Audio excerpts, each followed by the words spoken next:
Coffee with Casper. Coffee with Casper, that's a new show. In Ningbo. in In Ningbo, China. Can you do that? You just ruined it. Did I ruin it? No, I didn't. It can take whatever force you put into it. Really? Oh, you need to work out. We're going to be talking BlackDiamond rubber. We are. Yeah. But we're actually recording our just 1 minutes.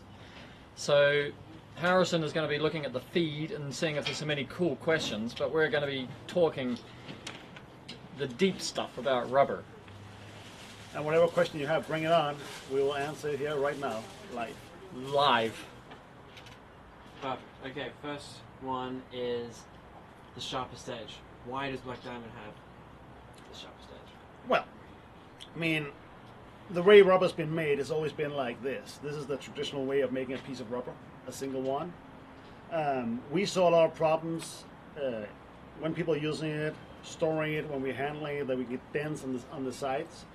So we came up with the idea of protecting the edge from the beginning until you're actually going to use it. And by doing this, we put two pieces of rubber together.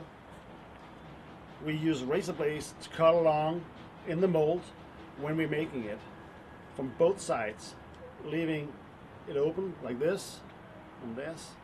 And when you're going to use it, you just peel it. And that way you will have the sharpest edge all the time until you're going to use it. So some people may not know, because some people have never bought BlackDiamond rubber, but they might be expecting that their rubber's going to arrive like this. Oh yeah. And it actually arrives like this. We had a lot of complaints when people are basically calling in and saying, well, I mean, like, this is not for window cleaning. Right.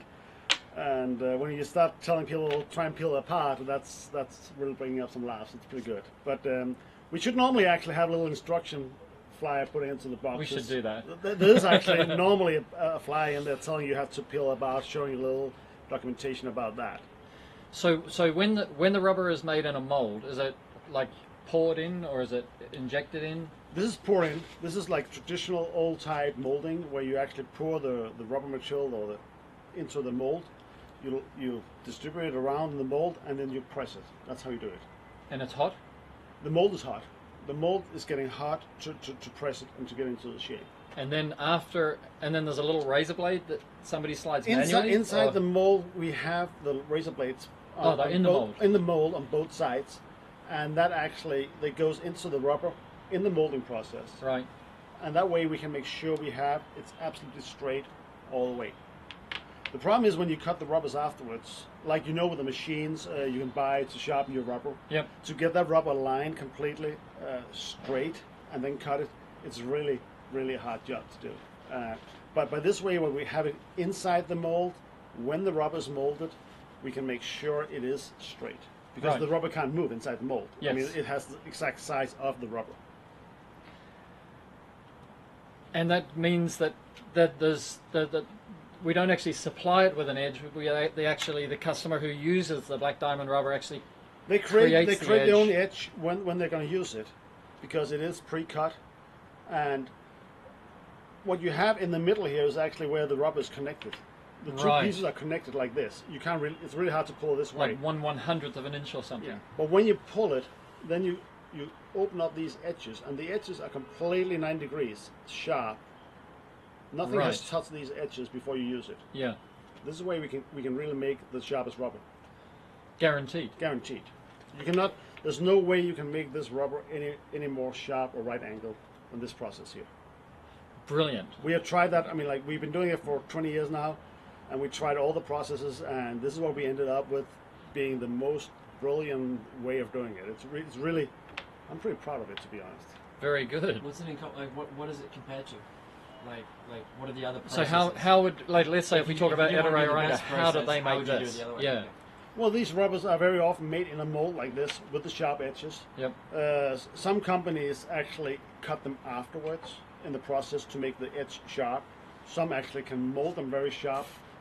The cheapest rubbers you get, they don't do anything to the rubber afterwards. They just mold it, and no matter how much pressure you put into a mold, when you have a 9-degree angle and you want to press the material up into the angle, you will still have a little round edge just by I mean, like science. You can't press it all the way out to the corner. Yep. So that way you wouldn't get, I mean, like for the very cheap rubbers you can see, like Your domestic. getting in Home Depot, IKEA, whatever, Right. they don't have a really sharp edge. But that's not for professional use either. Amazing. That's cool. So that is the sharpest edge. That is how the edge is made. Feel free to copy. No. All right, next topic. Hardness. Oh, That's a big one. Hardness for the rubber is what we normally use is we call them soft or hard. That's how the terminology has been for rubbers all the time. But soft and hard doesn't really tell you anything about the scientific way of describing the hardness for rubber. Rubber hardness is measured in something called Schorring. Yep. That's the method we use for rubber. And it's basically a needle who's being pressed into the rubber and with a certain amount of force. And depending on how far you can go down, you get the Schor hardness of the rubber. So the harder the rubber is, the higher number you get. right. So when we started working into the rubbers, we were like, well, we need to define this a little bit better than it's been until now, because you can say you have a soft rubber, you can say you have a hard rubber, but it doesn't really tell you anything. It's a little bit like saying I'm going fast in my car. Or I'm going what slow. What is fast? Right, nice. Well, I'm doing 40 miles an hour. That is fast. Well, I'm doing 60, so I'm faster. But Yes. it's also, I mean, 60 miles per hour is also fast. So it doesn't really tell you what it is. Like soft and hard doesn't really tell you what it is. Yeah. So we started defining it by using the scientific description of it, which is the Schorring value. And we have seen when we did our investigation into this that soft rubbers, they come from 48 to like 50. That's the range the manufacturers normally do it in. And our soft rubbers is 48 as well. Yep. It is a soft rubber. But then we go to the hard rubber, that is actually a value of 60 for most companies. Like the Unger Hard has a Schor value between 58 and 60, which is really hard. Yep. We have done by talking to window cleaners all over the world for years, we found out that the hard rubber was really not useful. I mean, it was too hard. It really required a high temperature, like Middle East would be a good area for the rubbers to be used in. Because they're like 120 degrees Fahrenheit. Really warm, like that. weather, warm, dry glass too, which melts the rubber. So we made the medium ones, which is a 52, which is not far away from the soft, but it's still enough away to make the rubber last longer. And when you get to the high temperatures, you can still use it, even all over North America, Europe. Mm-hmm. No problem at all. So what are the character changes when we change the hardness from a soft to a hard, or from a soft to a medium, or as we increase the Schor number? What are the character changes that a window cleaner might appreciate? I mean, most cleaners have been using soft rubbers all the time. That's been the most sold rubber ever. And it works instantly when you go on the glass. It gives you the good glide from the beginning. Whereas with the medium rubber, it could take a little bit of break-in time before you get the perfect performance of the rubber. It's a little bit like, because the rubber is so much harder on the outside that it builds up like a hard shell which needs to be broken. And as soon as you get that, then the rubber performs perfectly. And that can be within, depending on who you are and how you clean, because you can't say this in general because it's so individual how it works. But it can be like within half an hour, it can be within a day of using it, the rubber, before it really starts performing like perfectly. That's like a race car, right? It's a little bit like a race car. When you have the race car on the track, you know, the first round they do on the new tires they put on, they have to do a round full speed. Yes. You know, to just break the surface of the rubber to get the grip, so it goes onto the asphalt and make the acceleration. So is that the same with a drag car when they smoke up the wheels? Similar? It's a little bit the same thing, but that's also to make it like melt into the asphalt when you start, because you have so much force you need to put onto it. We have never made, or we have actually made, but we don't do that anymore. We don't make a really hard rubber. There's no use for it. So if somebody had a hard rubber, that in theory it'll last longer.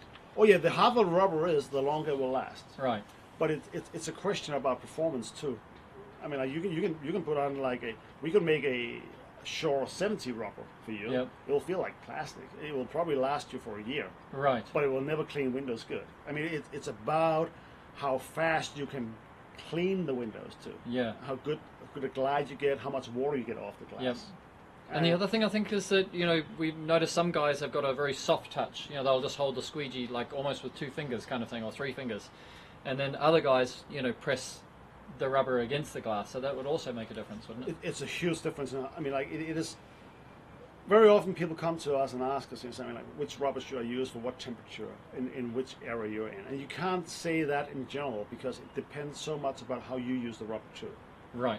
This is why we have the kit we made for testing. Yep. So you can get a little starter pack to see, try a soft, try a medium rubber to see what works best for you. Because one guy might be using a wagtail which is made of plastic, isn't it? And the other guy prefers the brass Ed-Array, Oh yeah, like a heavy handle, isn't it? But there's so many things to influence what hardness you should use.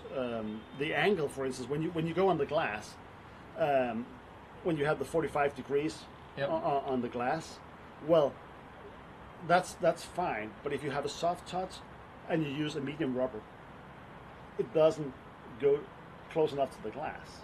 So that way, a soft rubber is better if Right. you just have a soft pressure on it too. But if you use more force, the medium ones will They'll flex. better. Yeah. And the same thing happens when you, for instance, when you clean on, like when you do it by hand, you have it at one angle against the glass. Yep. But as soon as you go to a pull, and you pull out a little bit, your angle changes the way you touch the glass. Right.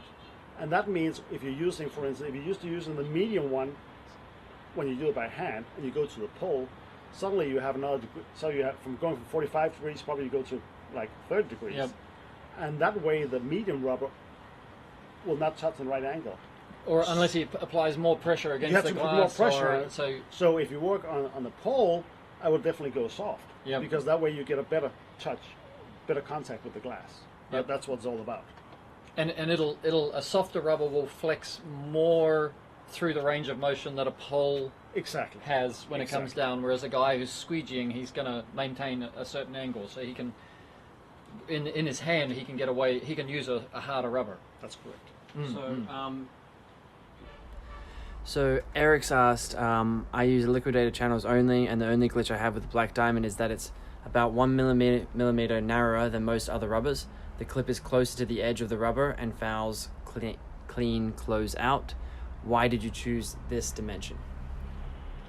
So this is the dimension, I think, this dimension here. Yeah, the right? height of the rubber. The height of the rubber. There are several ways you can go here. If you take an Itero rubber, for instance, Itero rubber is actually way higher than the other ones. Ours is very close to the Unger height. For us, it has been about precision. That is actually the window cleaner who controls the flex of the rubber, and not the rubber who controls the window cleaner. Uh-huh. The less rubber you have sticking out, the less flex you have here. That means it's in your hand to control it. Yes. I'm not saying we're not going to do a higher rubber in the future, Uh-huh. but the tests we've been doing with the cleaners too has given us the best results with this height. So so Eric's talking about using the liquidator as his channel, and then there's different channels. The Ed-Array channels have got several different styles of channels, and the Legend, the wide bodies, and all of that. So one height may be better inside one channel.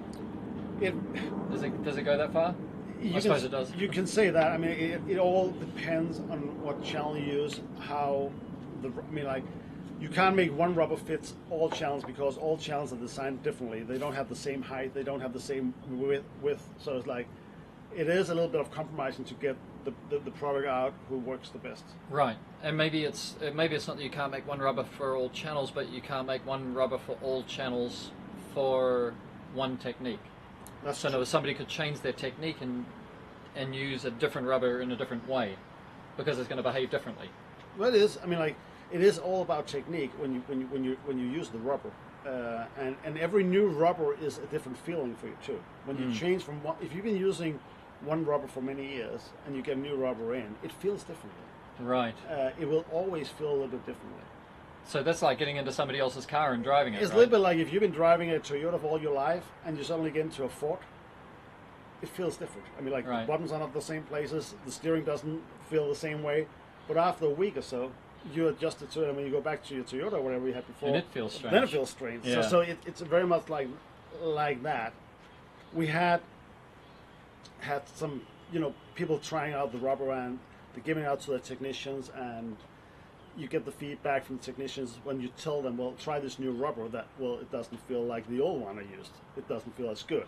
Right. Well, it's not because the rubber is not performing well, it's just because it's different feeling. We have had several customers now who's been trying this, giving out to the technicians. They start using it, the technicians comes back and say, well, it's not as good as the one we used to use.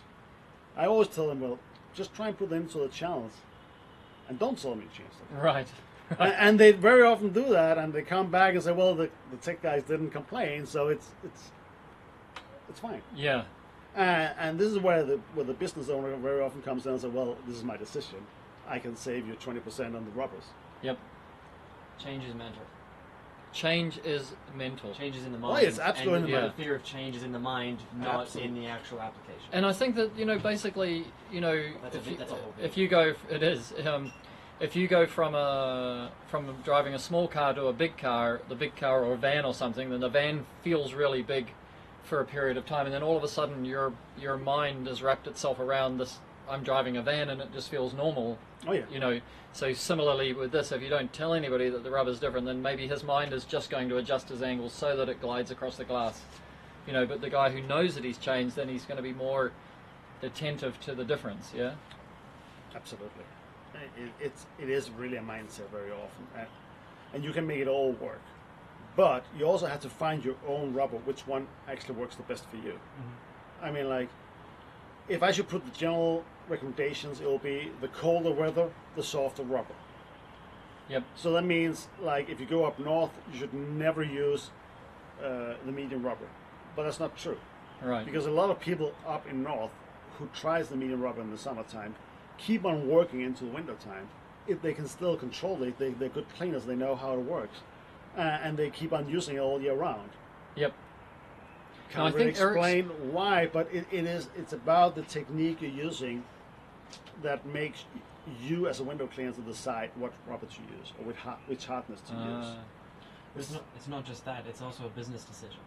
So it's not just a what feels best for me decision, which is very important for the operator, but the business decision on how much rubbers cost per year by Yeah, each which- day that which you in have a- to use them, Oh, yeah. and, we've and how that expands per different business model, Yeah. owner operator versus company, because But we've got go- some customers that buy a pallet, like companies that buy a pallet of BlackDiamond rubber at a time, and so therefore for them the dollar value of a 20% saving in the rubber cost is real. Oh yeah, it's huge. Big money. It's big money. Whereas for a guy who's an owner operator, he's not going to feel it the same way. He's going to be he'd be in dollars rather than hundreds of dollars or thousands of dollars. But it's still dollars. But it's still dollars, yeah. But the thing is too, I mean, like if you go back to my thing about the temperature, I'm from Florida, and Florida is a warm state, so you're supposed to use the medium rubber all year round. Well, that just doesn't work perfectly, and that's probably because of humidity.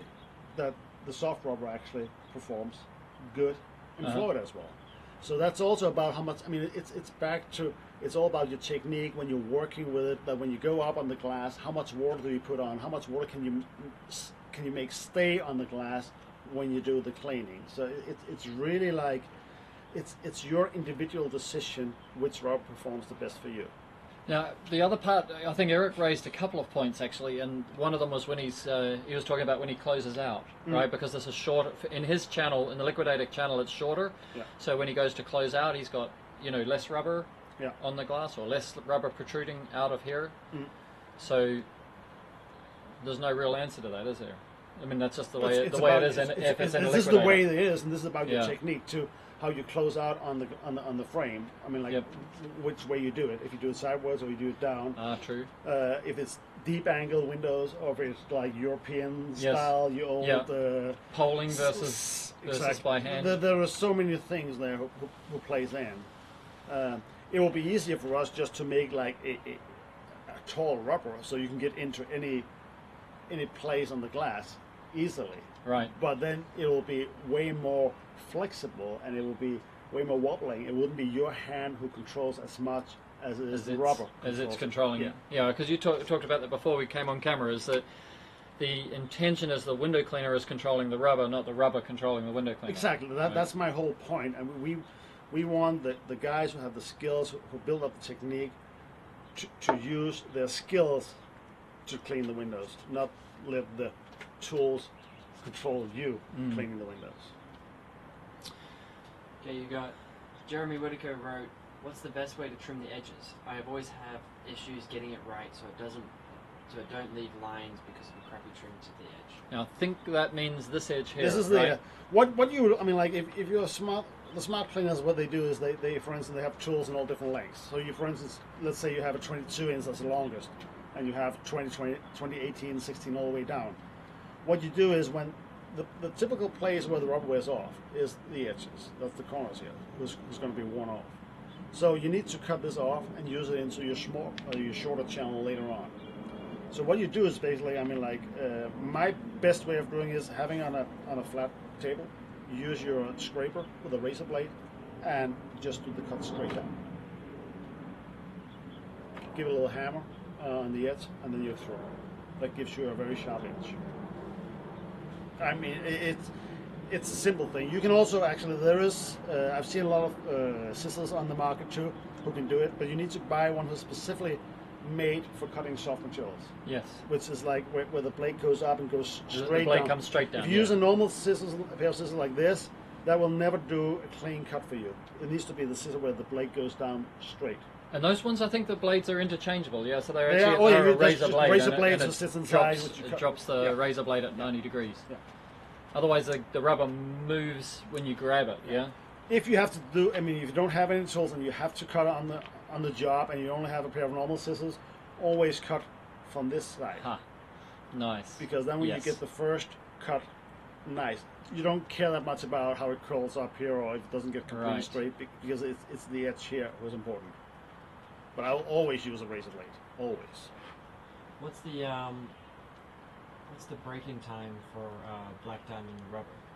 Like, why would a breaking time be shorter versus longer? You mean before it break in or before? When you take that edge, that hard edge off, so you get to the rubber. You can't say that. But there's several points to it.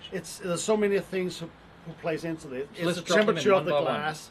It's the glass type you're working on. It's how much pressure you put onto it. Yeah, because you get an E-glass and the rubber's sticking to it. I mean, it's going to wear that down in a couple of strokes, Exactly. you know, kind of thing. Exactly. You know, because that's rough as rough. So you really you can't tell But that. there's temperature. Yeah.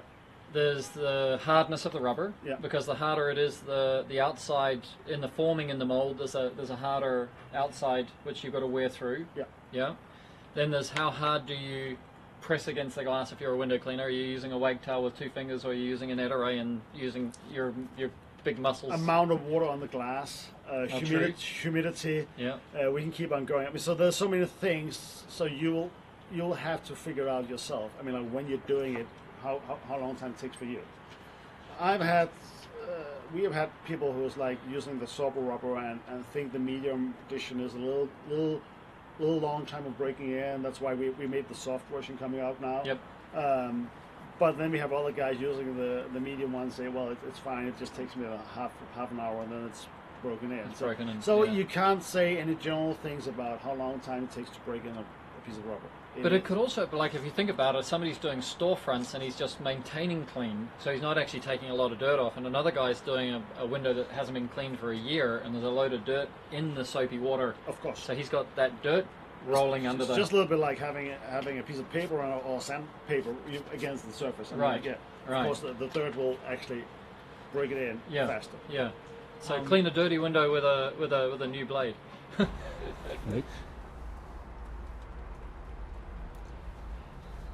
Rubber is made from a rubber tree, and there's different hardnesses. That is true. So what is rubber? Rubber is a natural product. This is actually one of the biggest challenges of working with rubber. Is it comes from the rubber trees. They grow all over Asia, South America too, where you have like a tropical climate. It comes from the different regions who are. It's a little bit like making wine. Right. So it all depends on which region you are in the world, what kind of rubber you get out of it. But basically, you cut into a tree with a knife. It's really old-fashioned style. You cut in with a knife. You put in like a little tube. Yep. And you have the rubber dripping out from the tree into a bucket. that's how you get the rubber out of the rubber tree. Classic. What you do afterwards is a whole another story. But going back to the regions on it, we get all our natural rubber from Malaysia, because that is like the Bourgogne of French wine. It's like it is the place where they make the best raw rubber, and it's simply because of the soil, the humidity, the tree salt they use there, just makes the best raw material. When you get all the material into the buckets, what you do is you take it to the refinery, and they filter it to get. Well, I mean, like that could be flies, whatever, getting into the bucket. Yeah. They stand out there all night. Yeah. So they start to filter first, and then they. Yeah, it doesn't pour out of the tree like. No, it just drips little by little, and it takes time. So after that, it's being centrifuged, to get some of the get the raw material left, and that rubber is then being put into barrels and kept alive, kept liquid with ammonia. Really? So basically, I mean, when you get raw latex like this, it smells a little bit like a pig farm. A pig farm? A pig farm, yeah. It's really awful. You get used to it over time. But what we do is to make the consistency in the rubber. This is one of the big things too, is that we need this rubber to be the same year after year. But a little bit like with the wine, you have, I mean, like 76 was a great year for German Riesling, but 78 it sucked. So what you basically do is you take all these rubbers and you keep them and you keep mixing them. Blend them so you have this consistency and the quality of it. That makes sense. So that could be there was a big rain season, or like an El Nino or an El Noni, those kind of things would all change what the consistency of the rubber is. One of our challenges too is that since it is a raw material like this, is actually the cost of it, because it actually varies from year to year depending on how good the year was. Yeah. How much did they get out of the trees? How was the quality of it? So that's a big challenge there too. So does it come out of the tree black? I mean, is that? Oh yeah, the trees are black. It comes out. It's actually milky white when it comes out. If you just dried latex, like the milky white, it will get a little bit like yellowish, brownish. It looks really ugly, actually, to be honest. Squeegee rubbers made from natural rubber has to be color black. This is the only way you can do it, because latex by itself is getting worn out just by sunlight and ozone. That actually kills the latex. If you put a piece of latex out in the sun for like a week, I've done that in Florida for some testing. You put it out in the sun. Had you used it? Nothing in. I mean, just pure material. I didn't use the rubber first. I don't think so.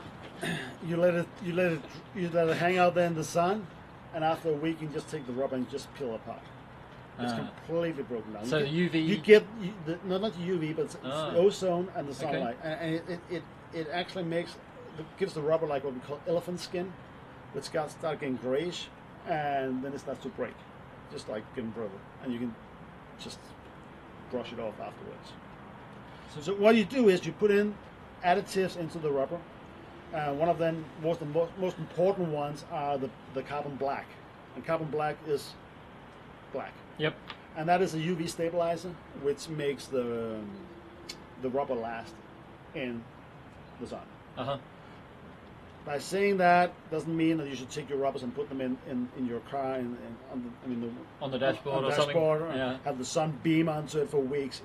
That will ruin the rubber. So, but the carbon must be incredibly fine powder, right? Oh yes, to be in there where you can't sense that it's there. It's actually liquefied. Oh, there you go. So that's why it blends up with the rubber. But that preserves the rubber and makes it last. So if we change the hardness, are we changing the hardness with the carbon, or is there something else that we're putting in there? That is in the rubber mixture itself. I mean, like some of these things I can't tell you exactly how we do it, because I mean, like some of this is the way we do it. The secret blend. It's a polymer. What's a polymer? A polymer is different from the rubber. This is natural. This is a natural material who is, of course, mixed up with additives, making it into the compound we're going to use for it. Polymers are not natural. These are all from petrochemical. I mean, like that's made from oil, gas in the base. And polymers is typically what we say is plastic. This is the polymer. This is the polymer. All plastics are polymers. Then you can get different polymers depending on what material you use. It can be ABS, it can be polyethylene, polypropylene, and so on. But when we're talking about polymers into rubbers, then we're actually not talking about pure polymers. We're talking about what's called TPE, or thermoplastic elastomer. And that is a really, really interesting process, because what you do is you take a standard plastic like polyethylene, we know from polybags, Yep. and you mix it with rubber. With real rubber. With real rubber. But to get these things to work together, it's a really advanced process, because you have to get the polymers to mix up with each other, and But basically to get them connect, lock in, properly. yeah. So what you do is you take the two materials and you freeze it to like minus 170 degrees Celsius, which is pretty cold. That's very cold. It's very, very cold. What happens to the material when it gets that cold? It gets extremely brittle. So that means when you crush it, the molecules, they break at a very molecular level. Right. And when you then mix them up at that temperature and put them back out through an extruder, it comes out mixed together. Wow. So you get the plastic, you give the plastic a rubber feeling. Uh-huh. And depending on how much rubber you put in, the more rubber-like it gets. Yep. But you actually get some of the advances from the polymers is which last longer. So if you can get the perfect TPE into the squeegee rubber, you'll get a longer lasting rubber. Uh-huh. But hopefully with the same qualities as the rubber. It is extremely hard to copy what rubber do for you. Like the flexibility rubber has, the feeling of it. But that's the process when you make a TPE into a squeegee rubber, is you have to get all these things mixed into it so you get the same result in the end. So Just lasting longer. if you see a coloured squeegee rubber in the market right now, then that would be a polymer rubber, Yes, for want of a better word. Rubber, for want of a better word. absolutely. Yeah. Most of them will be like when you can see a lot of the market today, and a lot of them are like made from cheap TPEs just to be competitive on the market. Right. And they don't have the same glide, they don't have the same flexibility. They lose a lot of their characteristics for squeegee rubber. The worst example is if you go down and buy one of these cheap Oh, I got one here. squeegees from Home Depot or whatever. Yeah, exactly. Something like that. Yeah, I mean, like this is not for window cleaning. Right. I mean, this is for home use, and you don't care whether it's clean or not. Go to the gas station, use the same thing. Yeah. Very typical too. They made the blade actually like a pointer. Yeah. You can feel it, right? Yeah, it's just like it can actually keep its shape up like this. It's like it's not for professional window cleaning. Yeah.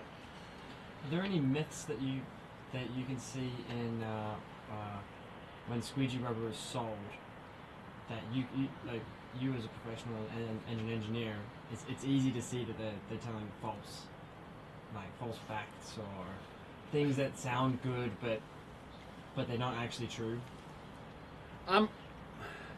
This is different, right? One of a lot of thin. the thing. Oh yeah. There you go. Look at that. See, this is a typical plastic. This is how plastic reacts when you pull it. It doesn't go So it back. deforms and then doesn't return. Exactly. Right. Rubber does that. Rubber does that. Complete. I mean, Come on, buddy. Don't hit me, but. oh, should I? Yeah. No, I won't. This one goes back. All right. This is the characteristic of rubber. So let me do that same. Oh, actually, Snap. this one starts breaking here. Oh yeah, it has too. So it's like this. So there. Oh, there you go. Look at that. Oh yeah. Here. So that's really interesting, right?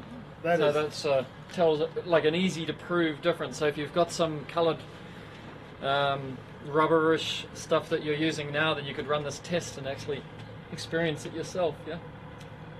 Oh. That's us.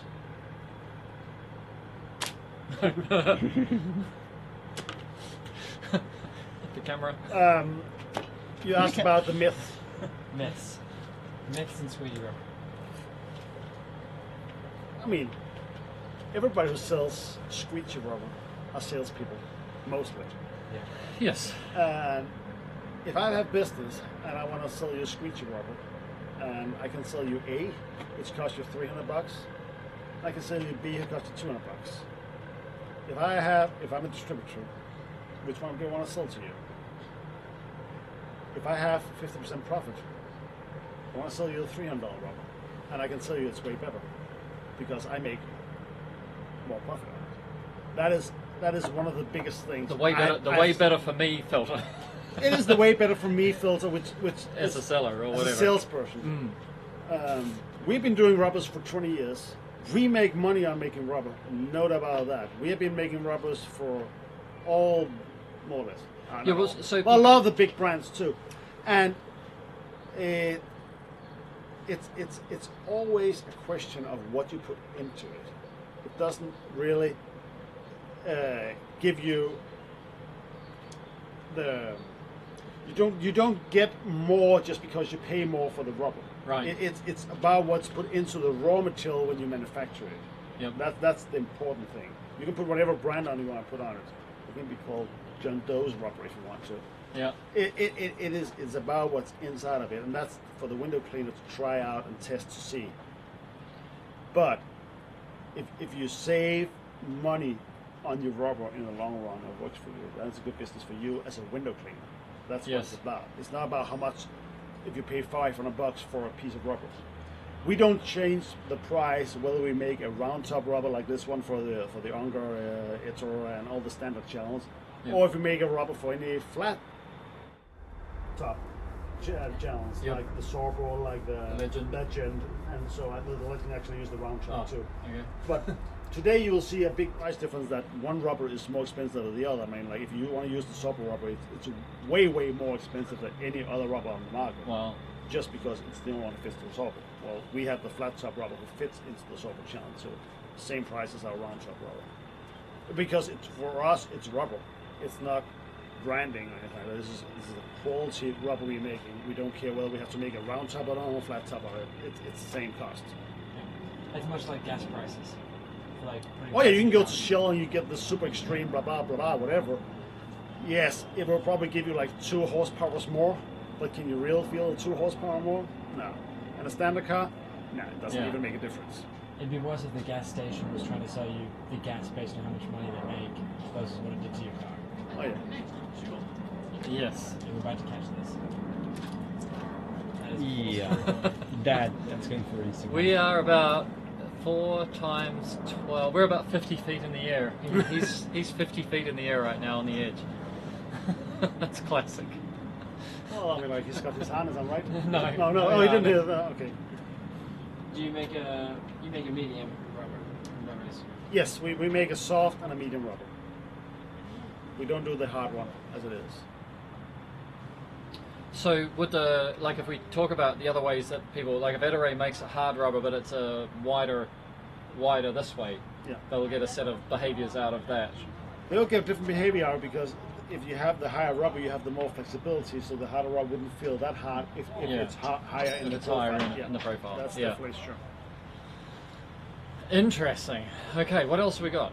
We got what was it? Okay, just double checking. There's any other deep questions? frames versus shallow frames. They're just getting louder. Okay. Deep frames versus shallow frames, and water movement is the only ones left. Okay, so let's talk water movement. Water movement is really interesting. When Ettore came out with his first channel, it was just metal around the rubber to hold it perfectly. Sorbo, he revolutionized it a little bit when he came out with the wide body channels, and suddenly he could make more stiff channels. And all the way across. And wider channels too. Suddenly you can go up to like 30. I've even seen the 48 ones, which I really don't believe in. I mean, there's a little bit too much equipment. But at least you can get up to a 24 inch and still have a completely stiff channel. That means the idea of that is that you as a cleaner still have the control by the handle of what's going out on the edge Right. of the rubber. If it's a normal standard metal channel, it starts to flex simply because the material is not stiff enough. But the wide body channel changes that and gives you the control all the way through. But what it also does when you have the standard channel and you move across the glass, what most people think is that the water will fall down when you do it like this, but that's actually not true. It actually goes up as well. Uh-huh. So that's why sometimes you can have that stripe. You where get have the to half go, moon or You whatever. have to go up to get the water Right. down. What you did with the white body channels is you actually put this angle you have down here further up. And by doing that, you're breaking the wave of the water faster. So when you have a white body channel like the Legend, when you move it across, you actually break the water better and you have more water coming down. So when you do it, you don't have as much going up there, but more water coming down. So how does that reflect? If you have more water coming down, that reflects in efficiency because the because pattern, you don't have to you don't go have up to go as much to clean it. So you use more blade, less strokes. More straight sideward stroke Right, than right. going up and up and up again. So Got it. that's a big difference. So in the end, a guy cleaning a big piece of glass, instead of doing 12 fans, might do 8 fans or something. I mean, I don't know, but No, but that's yeah, the but logic. the- I mean, the logic of by it is doing the it same, by yeah. using these tools this way, you can be more efficient. Because the storefront guys are almost all Legend Sorbo fans. Oh yeah, absolutely, know. absolutely. Okay, what was the other? Oh, What yeah. we have too is what would change when you have the Legend channel is that we cut the corners Yes. on the end, and that actually gives you way less detailing because when you have deep frame windows like Yes. you asked about, when you go in there and you have the rubber touching the frame, it touches all the way out. But if you have the 45-degree cutoff, you can actually go in with a less height of rubber touching the sides, so you have less bouncing when you go down the glass or the frame. That means it leaves less drops on the side. Yeah, because I had a guy, like, I'm not a Squeegee guy, and I had somebody bought a Legend channel the other day, and I sent you the copy of what he wrote, but he said, I just don't have to detail. And it was his experience. That's I mean, the some people experience. may I or would whatever. say, but- yeah. it removes like probably like 9% of your detailing Yeah, afterwards yeah. if you figure out how to work it right. But it makes a difference, to the amount of detailing you have by choosing a channel that's got a 45-degree cut, Yeah. sharp edge, sharp corner, blah, blah, blah, yeah? What we're using in the Legend is today we're using the clips to hold in the rubber. That's also a difference because that actually fixates the rubber on the ends instead of having it like with traditional tools. Right. You're just They fixating put the rubber the teeth into the middle. in the middle. Right. With controlling the rubber in the ends, you have way more control of where the rubber is. Right. It's not moving the same way. Yep. It's a lot about what you like, and if you're used to it, then it's good for you. Right, and so that's a funny thing because I watched when Mormon brought out their tools. When Mormon brought out their tools, there's all these people who loved it and all these people who hated it. But what we know from our experience as well is that quite often it's that they're trying to use a new tool the old way, and then they don't like that it doesn't do what the old tool did. No, but that is the typical thing when you get something new. You have to get to know it. You have to learn it. What is the process of this new tool? Right. This is different. I mean, there's it's a different. reason why the tool is made different. Yes. It's not It's to work different. the same way. To be better Yeah. under these terms and conditions, Yeah. or this method of operating. I mean, working on some new designs for a channel and trying to bring all these things into that channel and see what we can achieve. And I'm pretty sure it's going to be stunning. That's going to be exciting. Channel talk coming up. Oh yeah. All right, any other questions? That was it. Great. Let's run it up here. Thanks you, sir. Thank you. That's great. Nice little rain. All right, yeah, it's been drizzling on us a little bit. Hey, Not too bad. yeah, so we'll convert a lot of this into just 1 minutes, or we can edit these down and then fire them out so you can put them in your library, make them part of your training program, part of your standard operating procedures. And then, of course, if you want to go to store.futureofcleaning.com and grab some Black Diamond Squeegee rubber. Is the soft rubber available now? We will have the soft flat top. So the soft round top is available, but the soft flat top is about 1 week away. Oh yeah. Yeah, 1 week. Okay, I think it's in store, but it's about a week away from being delivered. We have it on its way to your warehouse. Yes. Okay. Thank you. Cheers. Faster, better, safer.